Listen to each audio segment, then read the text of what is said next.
For years now, many people have debated on if or when Sony will shut down the PlayStation 3's online service. Although Sony has not hinted at a date or provided gamers with any sort of information regarding the fate of the online service, there's a few things I wanted to point out in this video that might give you an idea on when it will happen. So today, we're going to talk about it and hopefully give you some insight on when it could hypothetically shut down.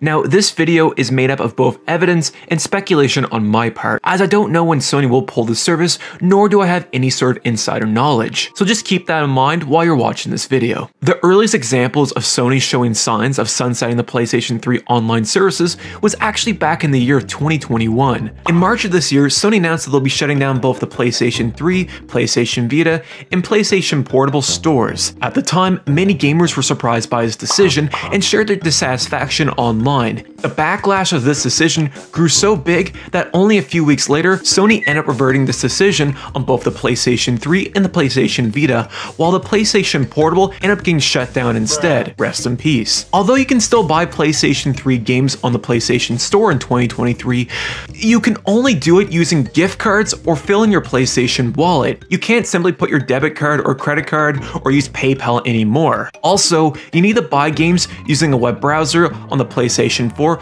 or a PlayStation 5 console, making it inaccessible for some people. This marks the first time Sony has tried to significantly sunset the PlayStation 3 online services, but truth be told, they've been doing this for a while now. In 2023 alone, they shut down services for Spotify on the PlayStation 3, as well as PlayStation Video. Now, I know the three people affected by this are gonna lose their shit. However, it still shows signs of Sony's intentions of shutting down this service. The PlayStation 3's main selling point was this free online multiplayer, and this is still the case 17 years later. Shameless plug, I know. Now, Sony did offer PlayStation Plus at one point, but over the years, that value isn't worth it anymore, as it's not required to play online. And since PlayStation Plus doesn't include any free PlayStation 3 games anymore, there's no real incentive for users to take advantage of this service. This is important to note, as Sony isn't making money in maintaining or keeping these online services up and running. Most people buying a PlayStation 3 in 2023 will be buying it directly from the used market. Sony does not make a single dime off these sales,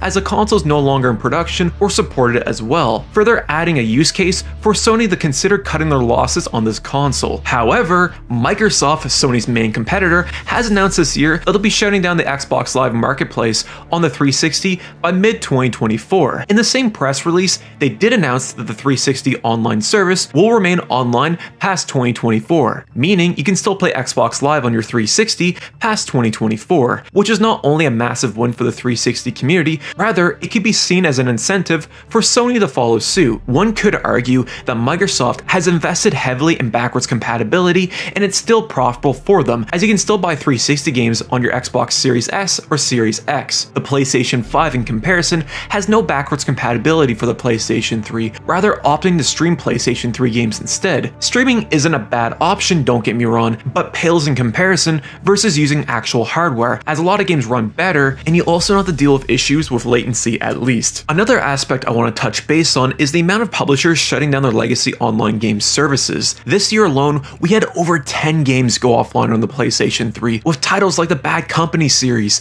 Team Fortress 2, Crysis 3, just to name a few. EA has been the biggest one to do this so far, but other publishers like Ubisoft and Rockstar Games has also shut down various legacy game servers as well. Even Activision this year shut down the Call of Duty online services on the Nintendo Wii without any notice, meaning this very well could happen on the PlayStation 3 without our notice. This hurts the PlayStation 3 a lot, as unlike the Xbox 360, which most games opted to use the Xbox Live servers for online connectivity, the PlayStation 3 pretty much relied on third-party publisher servers. And to the publisher's credit, as much of a kick in the balls it is to have these games shut down, they have kept them up and maintained them for well over a decade, giving us plenty of time to revisit them and relive these memories. Despite the future looking grim for this ill-fated console, there's still a lot of hope that we have a few years left. Legacy games in particular are starting to make a weird sort of comeback in a way. For an example, back in July, when Microsoft fixed the Call of Duty servers, many of the older Call of Duty games had a substantial increase in player population, and a lot of those older Call of Duty games end up being bestsellers for a few months on the Xbox Store. Then you also have the fact that the PlayStation 3 is still quite popular and in other parts of the world, like South America for example. Considering how vast and big the console's library is,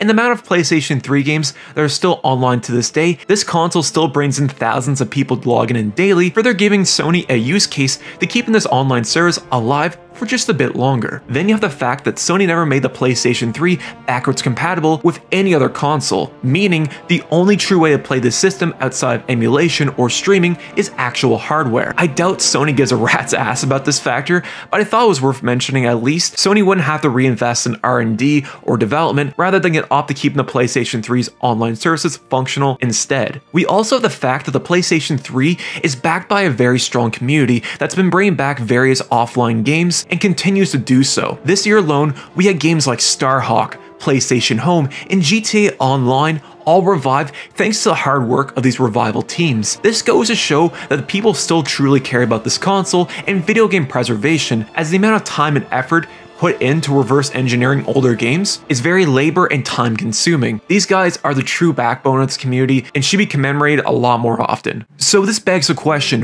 when will the PlayStation 3 online service shut down? With publishers and Sony showing signs of sunsetting the service and the information that we already know, I personally expect sometime in 2025 at this rate. If you go by how long Sony kept their previous console, the PlayStation 2, online for, it was about 15 years until they shut down the PlayStation 2's authentication service. The PlayStation 3 in comparison has been online for 17 years and counting. Now, the PlayStation 2 didn't have the online infrastructure like the PlayStation 3 did, so it was a lot easier to emulate and bring back online. However, this isn't the case with the PlayStation 3, as the PSN was a lot more complicated and poses a lot more issues when it comes to emulation. I think by 2025, most publishers would have shut down or start to sunset their online services, giving Sony a good enough rationale to access service. There is still a chance they keep it up till 2026 so that they could say they kept the online service for 20 years at that point, but I think that's pure optimism on my part. I wouldn't say 2024 would be the year they shut it down, as Sony probably would have announced something by now or hinted at shutting it down for 2024. Anyways, this time next year, I predict we'll still be playing PlayStation 3 online like we are now, but with just more games offline. If I had to predict what games will go offline in 2024, I would start with the Battlefield series, so games like Battlefield 3, Battlefield 4, and Battlefield Hardline will probably be offline by then, given EA's track record so far. As for other games, it's hard for me to say,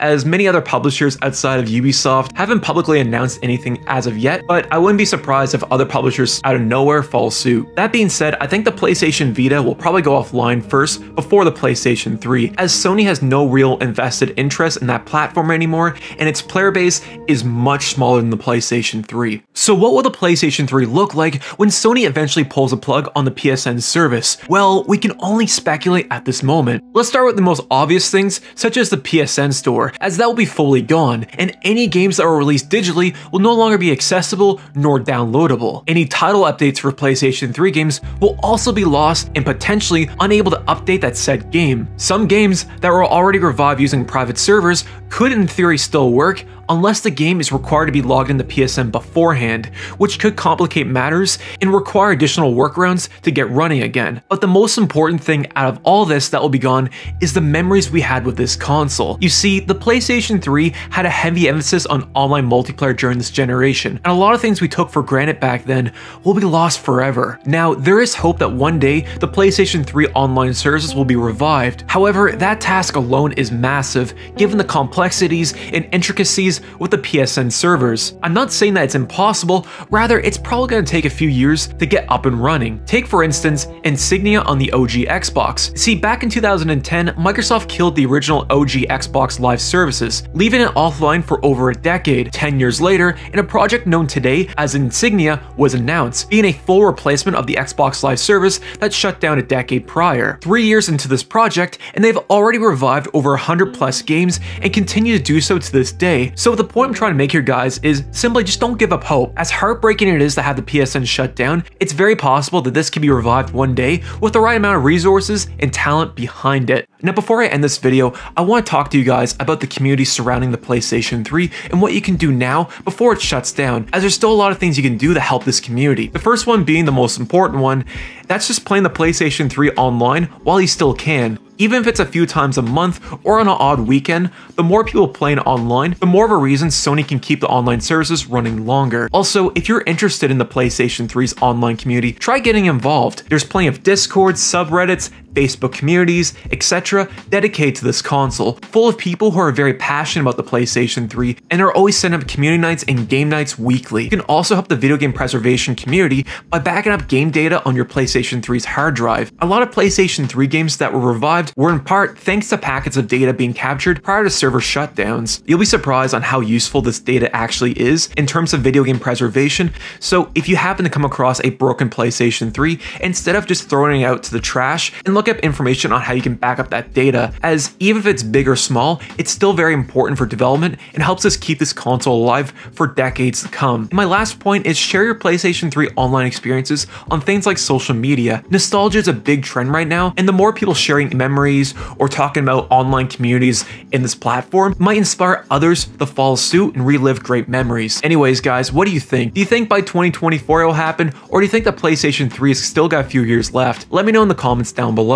And honestly, I just love this console. There's nothing better than just hopping into a game, going to multiplayer, not dealing with any battle passes, microtransactions, or dealing with advertisements or any of that shit. It's straight to the point, and I miss how simplistic this era was. I also want to say thank you guys so much for watching my videos and leaving comments. The PlayStation 3 by far is my favorite video game console, and the more I can talk about it, the happier I am with you guys. So I really do appreciate you guys getting involved, and I definitely don't take that for granted. So thank you again. Anyways, if you like this style of content or you're new to the channel, I upload legacy gaming content all the time on here, so please consider leaving a like or even a subscription. It really means a lot. I got a few videos I'm working on right now, both covering the most active Xbox OG games, as well as covering dead PlayStation 3 games. That one has been a little tricky as my capture card died midway last week, so I've been kind of behind on that one. Anyways, it's still in production, it's still coming, but until next time fellas, peace.